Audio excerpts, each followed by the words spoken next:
on. Alright, HTK, you guys have something for us? We do. Alright. Hey, thanks for having us. I'm Maria with HTK Architects. Elizabeth. And we were here in October last year. And then, so this is an update to when we were here last and the things that we've done since then. We've got a lot of information. We're going to go through it fairly quickly because we want to get to questions that you have and really have a discussion about it. Since this has been sent out in advance, maybe you've had a chance to look at some of this. So we're not going to read through everything, so I want to go through each of the things that we've been doing. So I'd like to start with where this all started. If we go back to the town halls that were had in 22 and 23, there were 3 things that were identified as major things that we're focusing and trying to solve. The student learning environments, there's some challenges with that K-8 or with the 4A configuration, and then pre-K feeling separate. You have some defining enrollment, and then how to make the operations more efficient with staffing to prevent busing. So those are kind of the 3 things that we use as our lens on developing different options to be evaluated. This process and where we're at, we're not picking a solution tonight or solving the problem. We're kind of right in that middle of, we've done the research, we figured these things out, we have some options to review. We're gonna have to go back and make some revisions and get some more input before we know which way to move forward, but we're on the right path. The district had the facility assessments done previously, and we were using that as our basis of understanding for needs, kind of the nuts and bolts parts of the building. And then what we have been doing more is focusing on that program piece, on how the spaces are used. So we've went through each of the buildings twice now, met with the DLTs at each of the buildings. We've shared these different scenarios to get their feedback as well on what they thought. This is a common theme that we see in schools is, the buildings were built where you have classroom, gym, standard things, and now we also have art and sped and resource and psych and intervention and all of these other things, and we're trying to fit them into the same footprint of the blue box. And so you have all these additional resources for the children that you're trying to, that you need to meet their needs, and you're just making it fit. So it takes more square footage to teach the same amount of kids. So even if you have defined enrollment, you may not have the space that you need.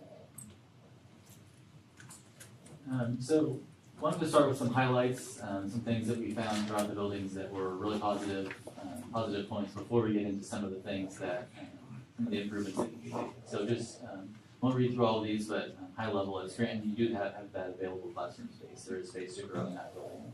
And it's good space for district staff because, as we see, it's a good space for the uses that they put in the building.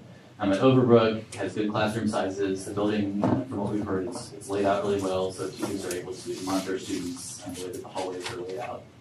At Carbondale, you have several opportunity spaces. The library is underutilized right now, so it could be potentially utilized differently. The band and music program is growing, it's excellent, so much so that they're running out of space, so there's some positives there. At the high school, you do have some of those newer spaces with the gym, the auditorium, and then, again, the library is a space that could be utilized possibly better. Looking at some of the challenges at each building, at Scranton, from the infrastructure side, you have some facade repairs, interior finish repairs. The fire alarm system is one that, as we look at some options for this building, will need to be addressed potentially. And then program-wise, the building's underutilized. You have empty classrooms, and just kind of the sharing between the district staff and the pre-K is kind of a unique setup, not necessarily a challenge, but just something that's unique to this building. You'll see these plans as we go through, really not wanting to walk through them, but this is just a piece that we use to kind of illustrate and keep track of each space within all of the buildings and make sure that the green is the the spaces that are in better condition, yellow or average, and then red would be spaces that are in worse condition. So just ways to track the different spaces in the buildings. At Overbrook, again, there's some exterior facade repairs. There are some asbestos concerns, some water and moisture infiltration in some of the exterior walls. And you'll see, some electrical panels and fire alarm system, those have been completed. So we're going through these lists, and some of these things are already being addressed by the district. So wanted to note that. Program-wise, your staff workspaces and offices are small compared to other spaces that we see. The art classroom is in a locker room in the gym. It's really just not an ideal space for that classroom. Again, looking at the plan for that building. At Carbondale, there's some site pavement upgrades that you are already replacing windows. 13 windows have already been replaced, so that's an ongoing process. The elevator is old and does need to be looked at and potentially replaced. There's some HVAC concerns, some electrical items as well. With the program, the building is kind of laid out a little bit differently. There's 2 levels in one spot, 2 levels in another, and so it just creates some circulation concerns and some safety concerns. Your band and music space is, like I mentioned, it's too small for the programs that they're fitting in there. And looking at that plan of that building. Can you back, sorry, to the program on one more for me? Okay. I was looking at the bullets there. Thank you. And if you have any questions, please. Any questions are out or wait till afterwards. So that was the Carbondale one? Mm-hmm. Okay. And it said that there was, the last bullet point on the program side said that there was Limited. surrounding property limits, building expansion? Attached to the building, so there's lots of property for the building as a whole, but in some directions, Kind of because of the road. in a corner of the site. Where the gym, Yeah. Right. using the banner, yeah.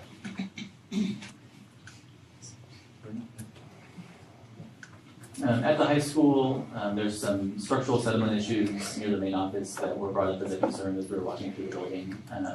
Some exterior windows, just updating those, kind of the exterior facade. Some HVAC concerns, and some exhaust concerns between classrooms. There's some issues with science labs, for example, when they're doing experiments, some of those fumes and smells permeating throughout the building, so addressing that. Program-wise, I'm sure you all are aware of the unique classroom shape in some of the parts of the building, so it's not necessarily the best shape for a classroom, so addressing that is on the list. Triangle. Yes, triangles, Triangle. yes. They are very interesting classrooms. Something that was not initially brought up and it wasn't really on our list, but as we talked to staff, really kind of rose to the top was that lack of CTE space. Right now, the wood shop is in the basement, and they do really cool stuff in there, but it's limited by the fact that it's in the basement, and they don't have adequate ventilation. Their dust collection system is not adequate, and they just don't have any room to grow. So that was something that, as we kind of went through all of these options and scenarios we'll go through later, was became kind of a high point of emphasis for high school.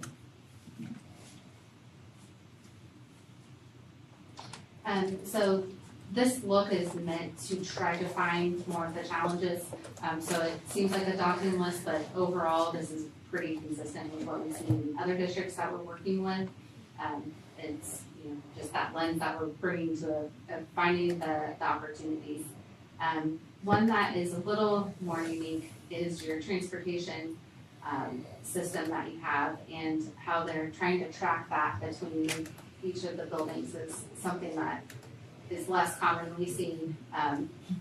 Each classroom has a different way of trying to understand who goes on which transfer bus, or if they're car rider or what. That was clearly something that has an opportunity for clarity for the students' learning environment, and understanding how a student moves from their house to get to their school building. They have multiple transitions, and the time that takes and can eat into their overall school day. So I think that that's something to consider in reviewing the options. So the scenarios that we're looking at, again, we're tying it back to those initial items of improving the students' learning environments by looking at the different configurations. There's a lot of transitions for them right now. Understanding the declining enrollment and then looking for something more operationally efficient. However you evaluate or you place priority within these different questions, you get a different answer on which scenario is the best. It's going to, and different people will rank that differently. So if you're trying to solve, the 5-year plan, what do we need for the next 5 years? What do we need for the next 20 years? The scenarios may become, one may make more sense in that lens than in a different lens. So trying to pick one or know which one is the best one, you have to work through a different evaluation criteria to understand what is it that you're trying to solve. And in the end, it's building a plan that the majority of your community will support. Because if you don't have a plan for a farm that is successful and moves forward, then you don't have something to build on. And so that's, I think, where the give and take has to happen to find the right plan that's right for your district as a whole. When we take and look at these scenarios, there's capital improvements, those things of HVAC, code items, asbestos, that sort of thing, that we'll need to do in each of the buildings if we're gonna stay using that building. So that's what this chart is meant to say in these different scenarios. If we're using Overbrook to address the priority items, we started with a 1.1 to $1.75 million of just capital improvements, regardless of what grade level is being used in that building. It's just that those maintenance and capital improvements to each of those buildings. So this is something we can get into more detail once we're refining what the plan is, but in terms of overall cost and understanding the scenarios, wanted to bring this in to the conversation. The other thing, when looking at the different scenarios, I think it's helpful to understand that each of the buildings have already gone through a different life of age and grade configurations.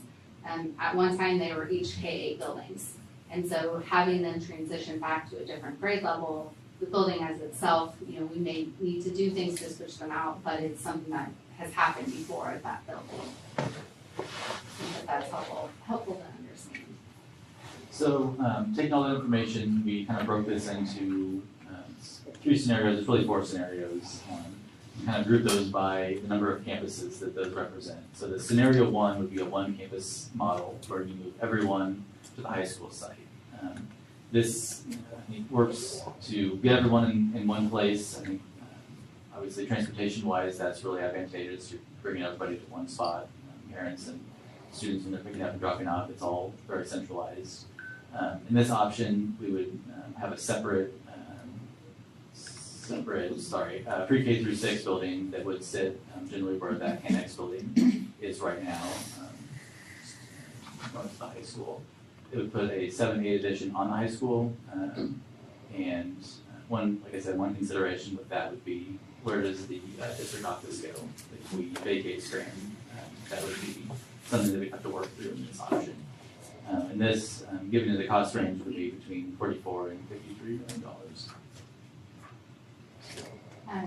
million. Whether 6th grade is in the yellow box or it's in the blue box, that's something that we talked about when we were going to the different buildings, and that can be a change. This is kind of just that starting point of what that scenario could look like and how it could fit on the site.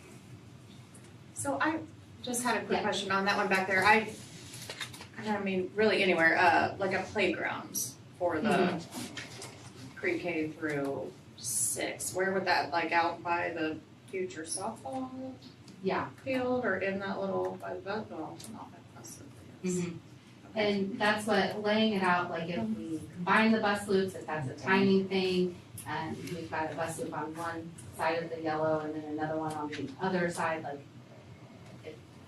that could be combined into one, so, that's a good point that we can update on how that could look, but I think there's some opportunity. There's some Opportunity areas to that do a are couple helpful. places Right. that I And think. you might have a separate pre-K playground that's smaller, that could be in that smaller courtyard space, and then a larger one for those students. And I wonder too, like parking, I mean, I know our enrollment's kind of declining, but our parking is horrible as it is, like on game nights. Yeah. I mean, it's already overflowing. I mean, and sometimes we have junior high and high school games on the same night, like, is there anywhere to add any Yeah, parking in there? I know that's always been an issue. yeah, I think this south lot's getting paved already, or is planned to be paved soon, which hopefully will help some, and then. Oh, it won't. I mean, paved or not, it's still not enough parking. I mean, people park all along How's that the gonna road work? there. We have 300 students Yeah, out both there now, sides. and our two lagoons barely keep up. How's one additional lagoon gonna take on 600 more students and staff?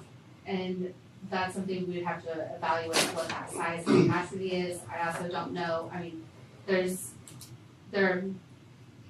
there's a lot of questions for each of those scenarios that we don't have all the answers to. Once we have more of a direction of like, this one might be one we're considering, we'll dive deeper into it. Cause I also like water capacity of the water district, if they're gonna even allow something like this, I don't know that yet, so. As we get further into it, like Maria said, once we kind of have a direction, we'll involve some engineers and that kind of thing too. Right now, just to keep costs at a minimum, it's more of that high level, and then we'll dig in and see what's feasible and see where we may have to make adjustments. Because any of these plans that are, if we move in one of these directions, it's still gonna change some. We're still gonna evolve and bring in more detail. So that's a good question.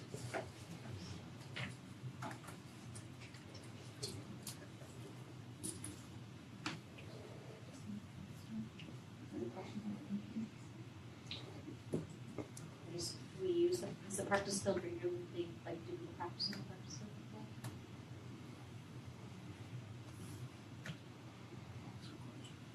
So looking at scenario 2, this would be a 2-campus model.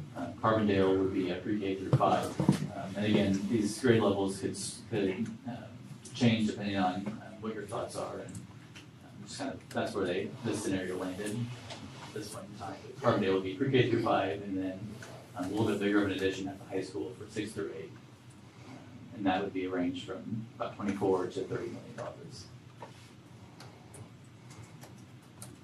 And this is another one that we continue to look at, if there's any way to do an addition somewhere else, does it include part of a renovation on the high school, and so it's less of new construction. Those are things within each of these concepts, could be further developed as additional options. It's just starting to, what it could look like. Like with that parking question, that building is right where a parking lot would be pretty perfect, so if there's a better place for an addition, I think that would be definitely a consideration. Is there a new, band room on the 6 through 8 edition? Yes, Okay. yep, they would have It's been separate, it's been a minute since I've separate. looked at it. Okay. Scenario 3 would be a 3-campus model. You would have an addition at Overbrook, and you would move pre-K through 5 there. So you'd have about 10 classrooms on that building. You maintain Carbondale, you reduce the number of students there to either 6 through 8, so you do get those younger students out of that building. That was a big concern when we were visiting with those folks. And then the high school would remain 9 through 12.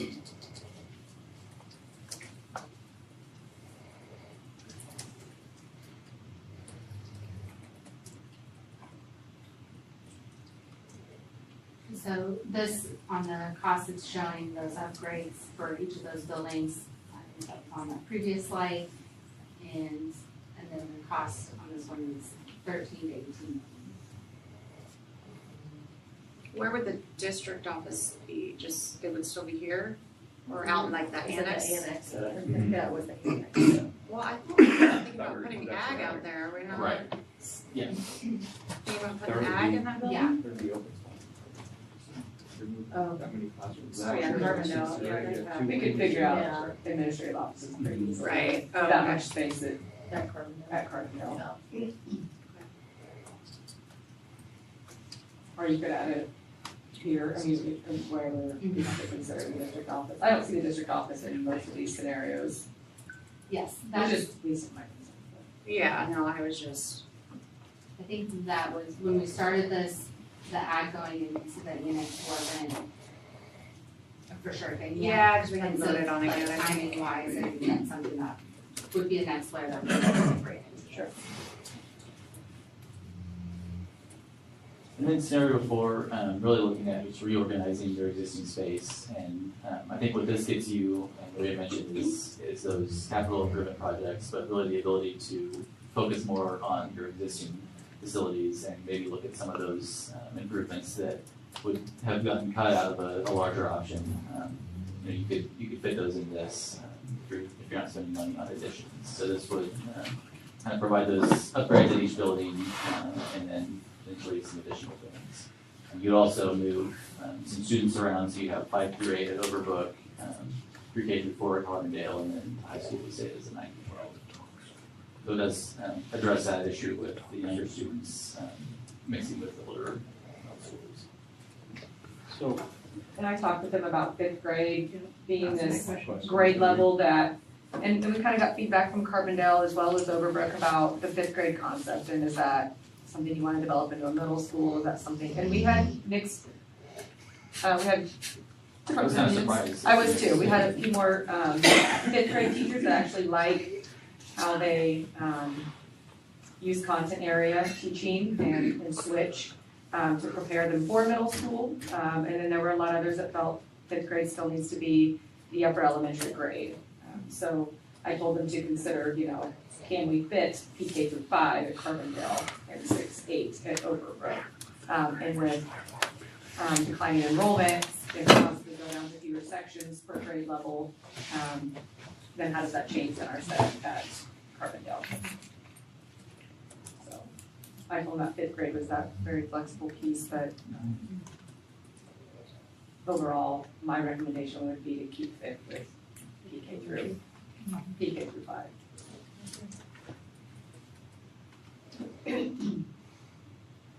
That would have it.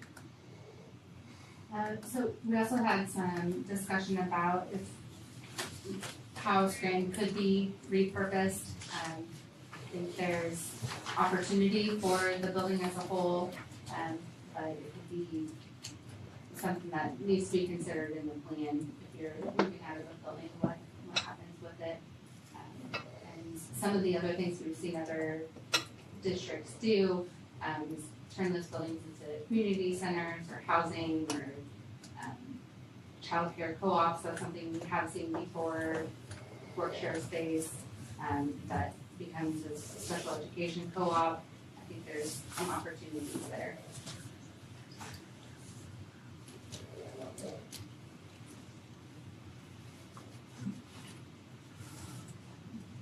We don't like to bring an option without a building without considering that. And this is when we talk with the teachers in the BLTs at each of the buildings, some of the things that we heard when we were at Overbrook and looking at the different scenarios, it was really helpful to see it through their lens and their eyes and talking through the different scenarios. It was clear that teachers are so great at working in the spaces that they're given and what they have and adapting to that. But with it, Carbondale currently being used for the 4-8, it was hard for them to see themselves on how that could work for the younger grade levels. They really liked the building that they're in. They liked the circulation of it having the whole circle to walk all the way around. But Carbondale not having that just made it feel more disjointed to them for a younger grade level. At Carbondale, they talked about the would lead to expand opportunities for the junior high students. And was concerned, you know, if the older kids went to Overbrook in that scenario, of just reconfiguring everyone, that the classrooms were smaller and not the right size for them. We talked a lot about that 5th grade level, if it's with the pre-K through 4, or if it's with the 6th through 8. And also talked about how Carbondale, if it was stayed as a middle school use, it has the practice field and it's closer to Topeka for parents that are commuting and trying to get to games.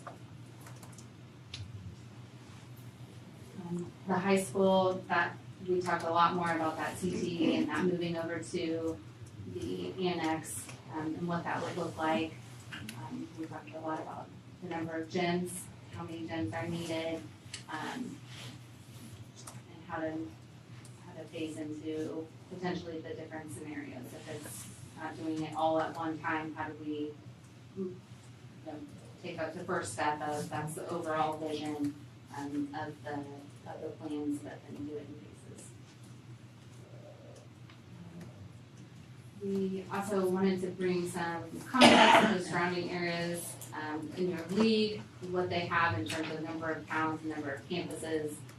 We started looking at numbers of gyms and just all of the parts and pieces that go into it whenever you are split between multiple buildings and what that looks like. So it's something we have included in here.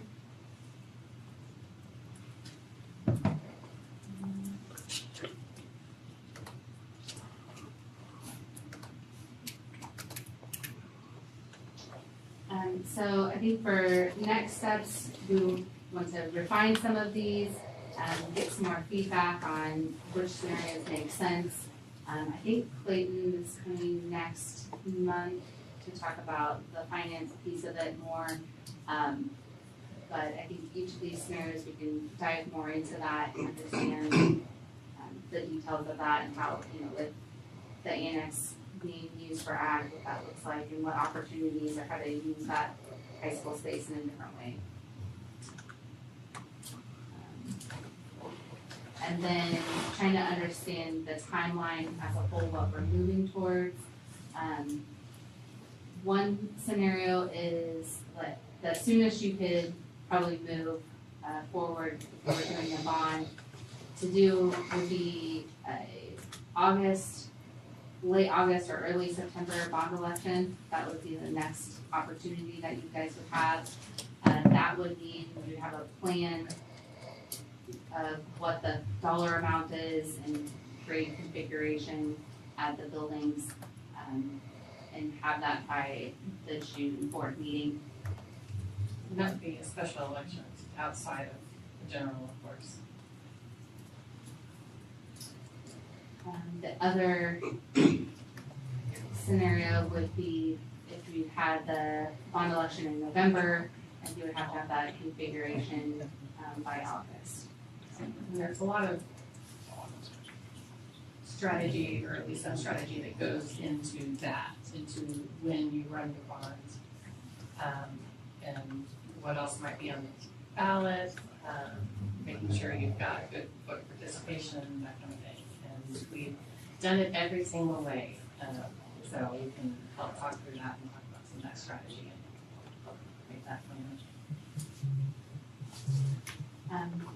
The other thing I think just to realize is big picture wise, if you did that election, there's still so much design time that goes into figuring out and answering and engineering every question.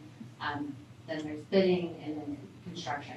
That any of these things or scenarios wouldn't be in place until probably January or the fall of 27. So there's times when, you know, the bond passes and everybody says, okay, we start construction tomorrow, and it doesn't work like that, unfortunately. It doesn't make sense for you guys to pay us to do full documents and then wait and see if the bond passes. So that's just an expectation that we make sure we set with the community, so they understand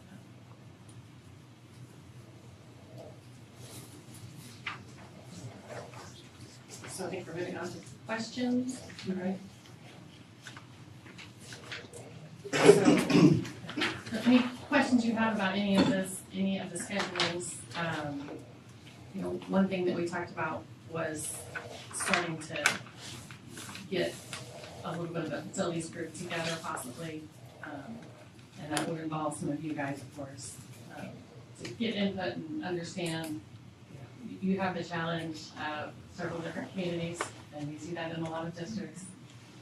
But making sure everybody is heard, and has the ability to give their input, they're going to be more favorable if they have some input, some buy-in, some ownership in what that plan ultimately looks like. So we can talk through that with you guys too. That kind of helps to narrow down these scenarios, and these scenarios can absolutely change. We're not going to be saying pick one of these. There's lots of wiggle room in there. It's just from all of our walkthroughs, all of our conversations, all of our research. This is what we felt like these were, you know, some of the best scenarios, but again, they can change. Thoughts, questions, agreements, disagreements? Faith, do you know the amount of our last bond? Yeah, it was up there, 4.6. 4.6.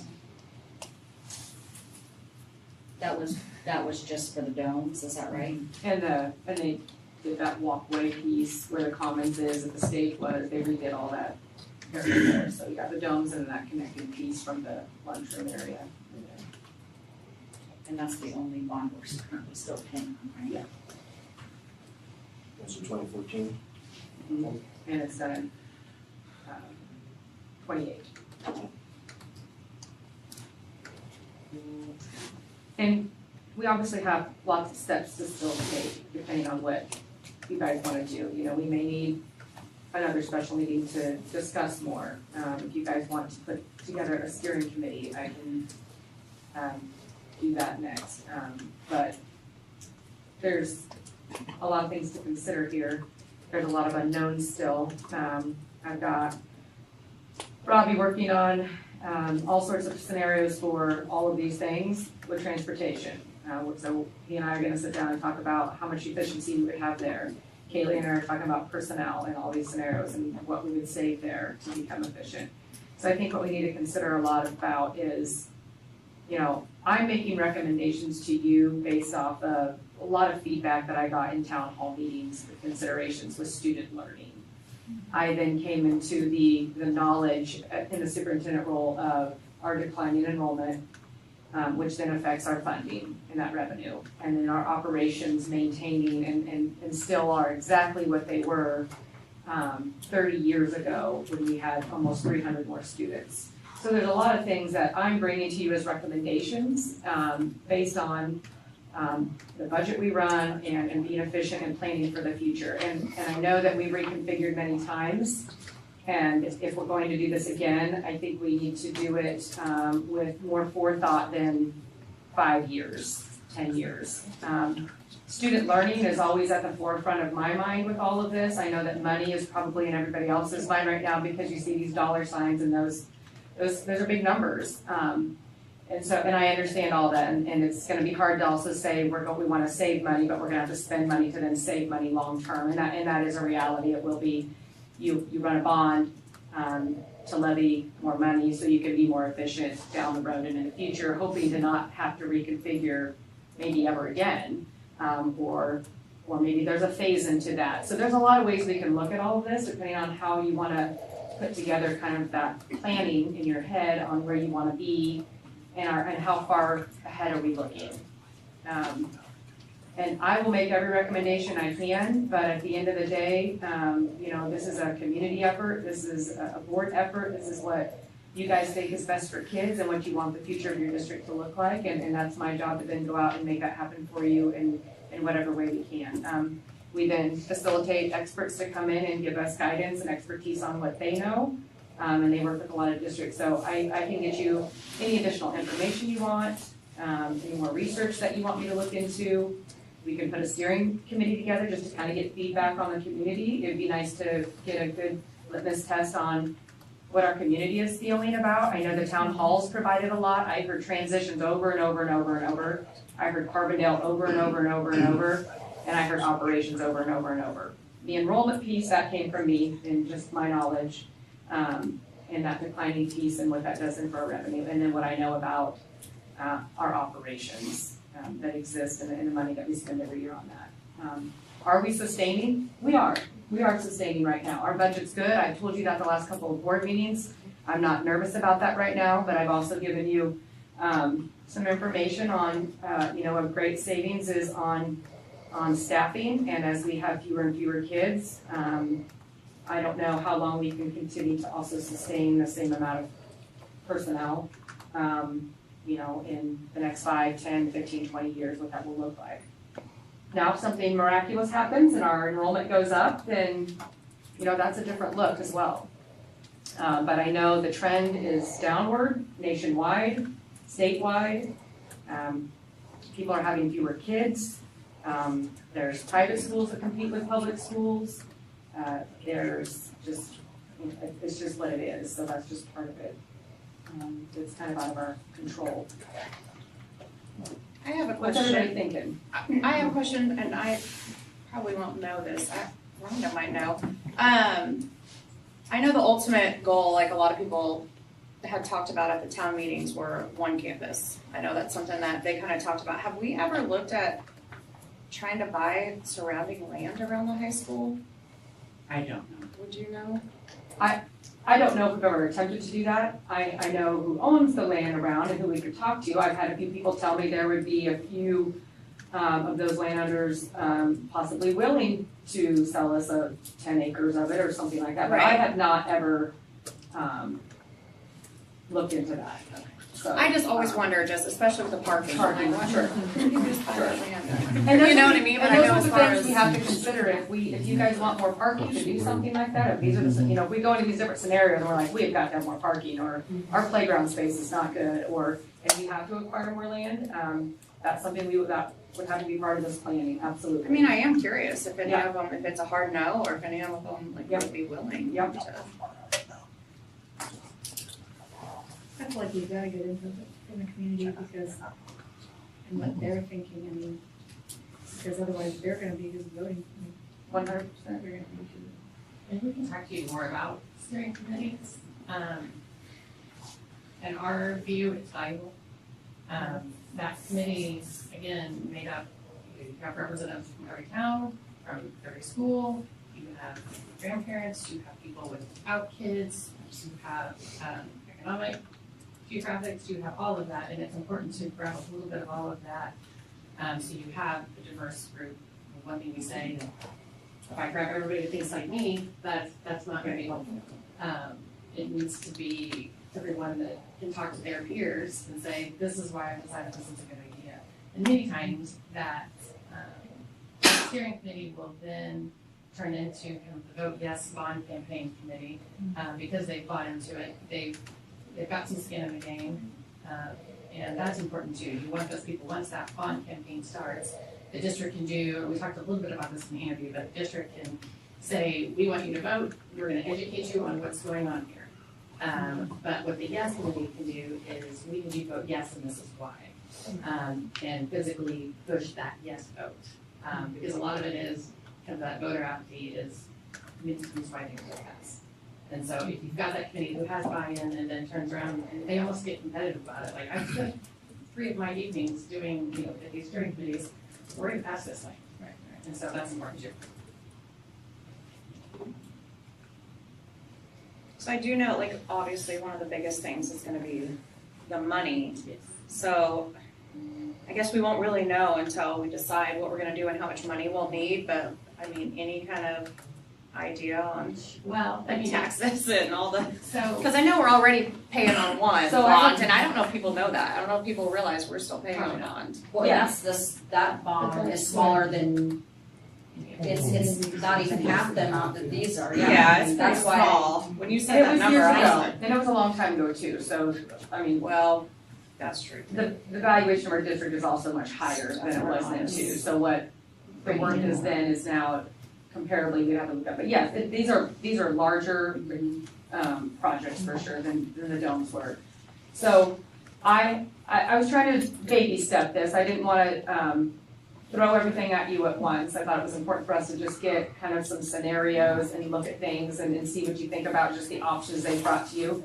There's also other options that are not even up here that we can consider. If those are things you want us to dive deeper into, we can do that. I know you guys had a couple of other 5, 6, 7, 8, 9, 10, 11, 12 different things. And then the taxing implications. So if this costs $40 million, what does that mean to a $250,000 homeowner? What does that mean to a landowner per acre? What does that mean to all of that stuff? I can bring all those financials to you as soon as you want. I just didn't want to throw all that out tonight and take away from the ideas and the learning of the ideas and the questions we have about the ideas first. Sometimes doing that will kill an idea real quick, and I didn't want to do that yet. I wanted to make sure you guys had time to process all these thoughts, consider other things, give them feedback. That's what they want tonight, is feedback from us on, hey, we don't like any of these. None of these are doable.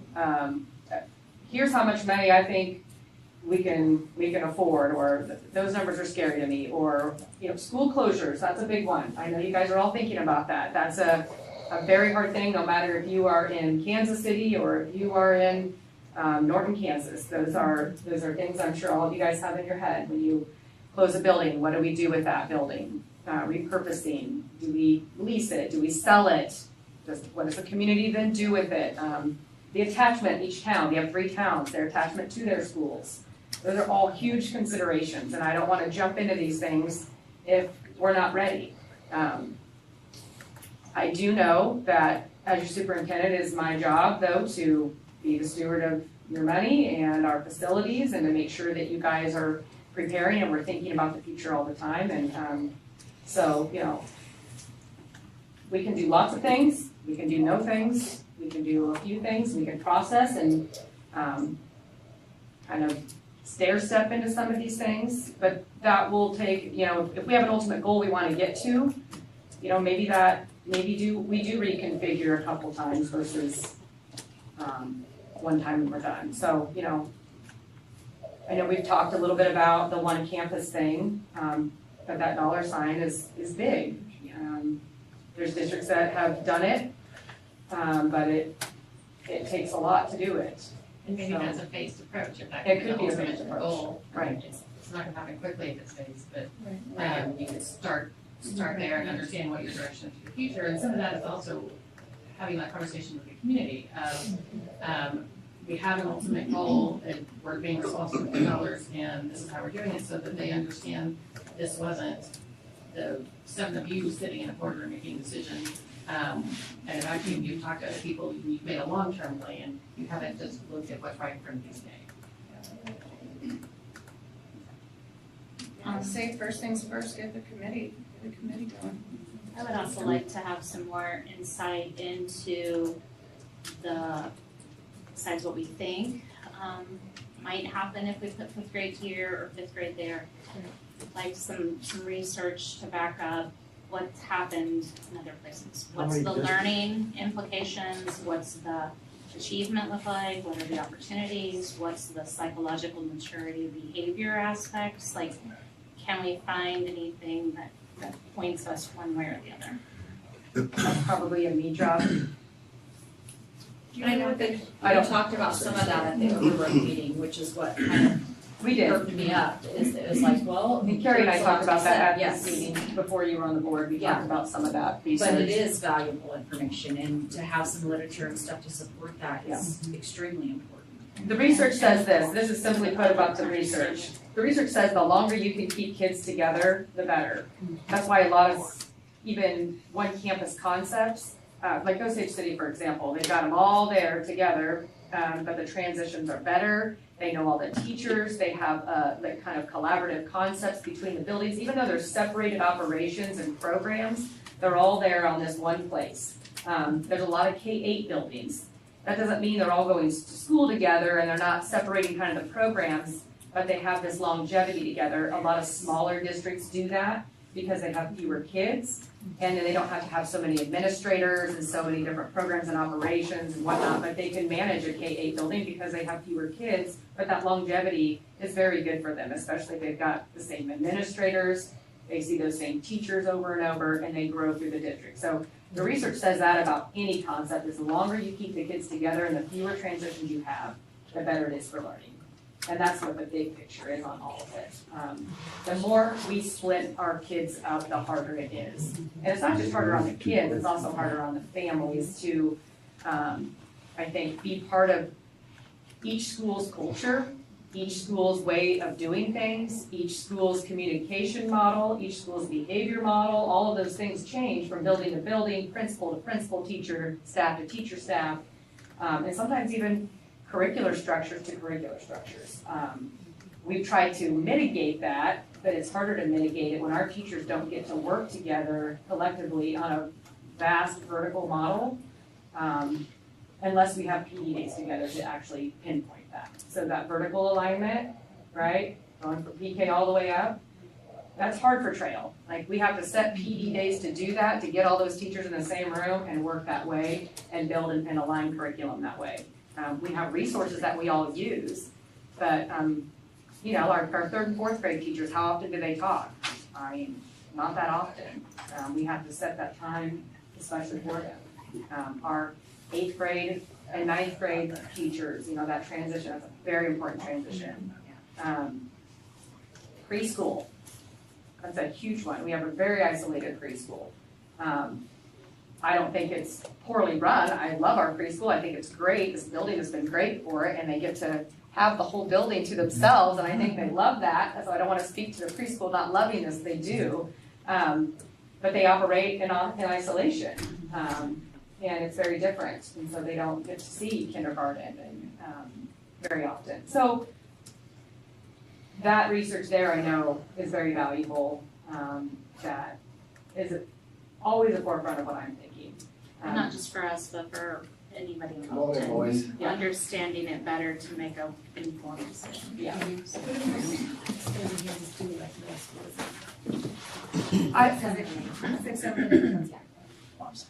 It's changing. It is. A lot of people are moving to 6, 7, and 8 as the true middle school model. A lot of Kansas schools for a long time were junior high concept, which is true 7, 8. And a lot are moving to 6, 7, 8. There's some 5, 8s. But 6, 8 is that, I would say, stellar model for middle school where you can run operations for 6, 7, and 8 in the same way. They all have the same elective options. They have similar teachers, and they run that model. The 4, 8 model is not common. I would think Justin and I talked a little bit about it a little bit. They looked up a few more models. Struggling to find Yeah. any examples. There's not a lot. Yeah.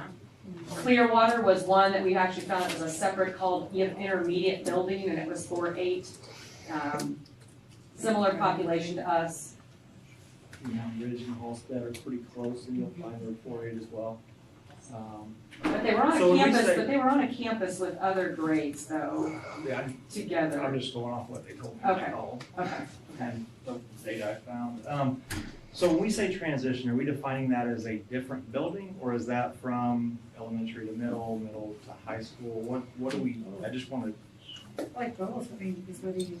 so I guess my question is one campus, how do you solve for the transitions if it's a natural transition? But I mean, kids are gonna have to transition from elementary to middle and middle to high school, right? So you're gonna have, Well, they're still separate buildings, just because they wasn't traveling as far, they're still moving to a different building.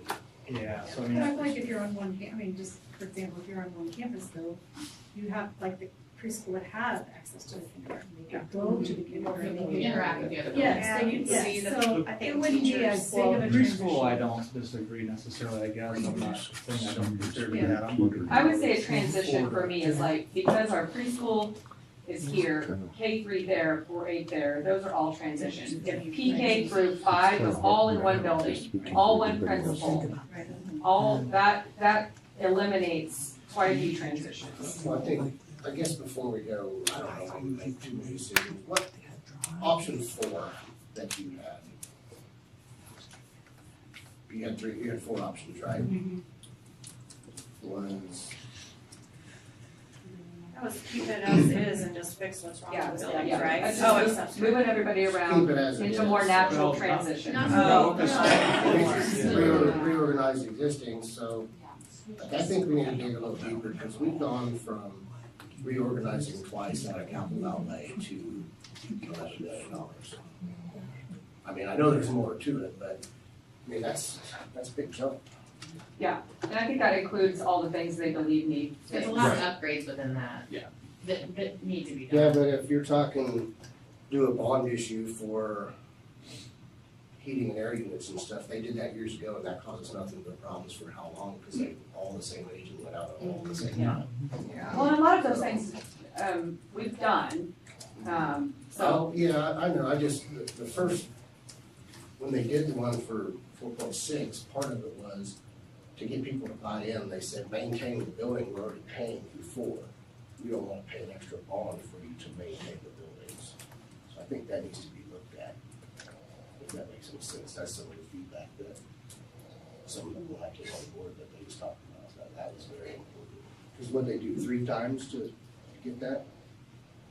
for the domes, Yeah. How many bonds went up before it succeeded, I Yeah. guess? Don't think it was. I thought it passed the first time. No. It was third time? I know it was at least twice. Oh, they took out, didn't they take out though, a middle school? They scaled it, That's out. what I thought it and was a stuff. middle school that Part did of, and part of that was they went back and they waited a few years, I think it was your classroom one that got remodeled before?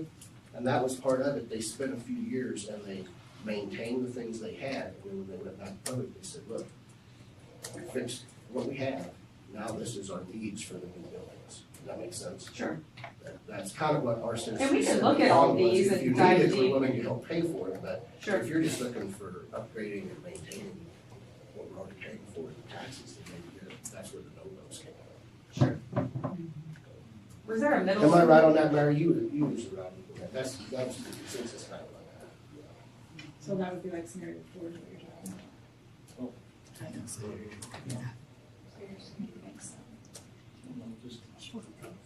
just, Dive deeper Yeah, into I it. get where it And look at what the numbers are representing, if they're representing things that we can do in capital outlay, remove those out of the bond and do those in Yeah. capital outlay and use bond money to remodel spaces that need remodeling to fit a middle school concept and if you're elementary. on an ag program and you need some money for that, I'm sure that's part of it you're gonna go for, but if you're talking about just maintaining stuff, I don't think that's something that's gonna be very popular. Yeah, no, I agree. And I think too, like, you know, we had talked about repurposing, say Scranton, for example, and I mean, if the school's getting paid for that too, you know, that's something that people need to know also, like, we are getting income from this. One other thing though, I wanted to talk about the 6 through 8. So with numbers declining, I think we really need to look at having 6 through 8 together, just personally, because we might have to have 6th graders come up to play sports in junior high. I know there's a couple schools that already pull up 6th graders because they don't have enough kids. Which I think every option covers that, right? Well, there was one that we only had a 7th and 8th. Okay, They scenario, didn't have 6th and scenario the 1, but it was still all one campus So, in that yeah, scenario. that was You're on right. my campus, I think. Yeah, that was the Oh, first. they were still in the, oh, So it's okay. just. Yeah, but that's What still. was option 2? Option 2 was Was Carbondale, it six, K seven, brings eight? in. It was 6, 7, 8. 8 additional. Yeah. I just personally think we need 6 through 8 for sure. And does that have, that option has like another gym? Yes. In the blue section, But only one more gym, right, not 5? Well, because isn't that what was said, that we need a total of 5 gyms to account for closing any of the schools? Yeah, but that's just with 6, 7, 8 there, nothing else. there's the. We would still have. So they'd have 3 gyms there. There'd be 3 gyms at the high school, and then the other 2 gyms would be at the other 2 buildings. That was if there was a district-wide, how many gyms we We need. say 2 buildings, but there's only 1. There is. Carbondale, right? Right. Because Old and Scranton would be closer, so you'd be Right. at So we 4 would still instead be of short 5, a but gym. you needed. But what was said is that we need 5 gyms Yeah. to, And I think that that's something we can continue to refine on how to have 4 gyms or 5 gyms and what that cost means and a lot of different scenarios. Multi-purpose space. 3 at the high school and 2 at Well, something, but none of those examples, I think, accounted for that. So I have, okay, so go back to scenario 1, because I did notice when I was looking at before, there's a gym and a wrestling room on the 7-8 edition, so is that technically 2 gyms, I'm assuming? That's what that is. Well, yeah, wrestling room can be Wrestling used room only is for the size wrestling. of the gym. But I mean, like, Also- this, Also had a question with it, we, like the bigger band room to accommodate, is that just for the junior high or does that solve the space problem for the high school? Like, is that yeah, because we still put would it it be a in shared there. space? Yeah, it doesn't really address that high school need necessarily.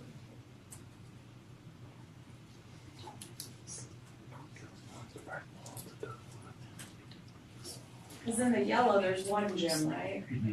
Correct. Oh, that's.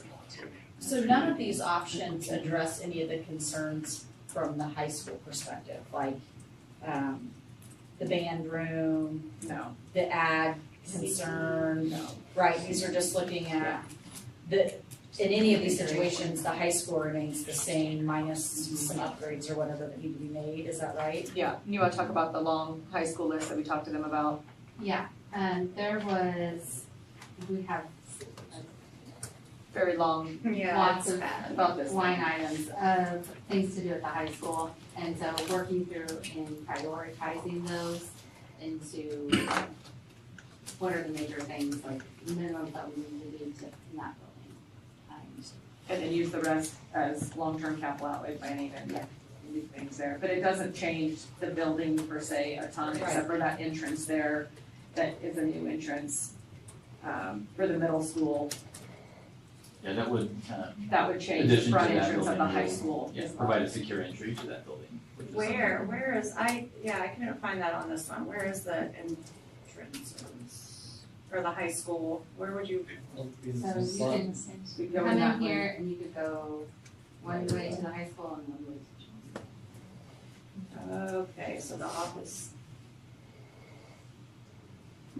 So to do the yellow building, you tear down the old district office? There's If a that- current place, yeah. I think we can, more that makes place. Yeah. We got like 2 minutes. Okay. So, Okay. Anybody with questions? Quick. Nothing, okay. Yeah. Okay, so we'll decide We'll continue to talk about another this. meeting or There's whatever. a lot of information. Absolutely. You guys probably need to process a little bit, Sure. ask more questions, you guys can give me lots of feedback. Thank you guys for coming. Yeah, Thank you. Thank you. You guys, are we adjourned? We're adjourned. Got about Got- before the next one. 2 minutes. 2 minutes.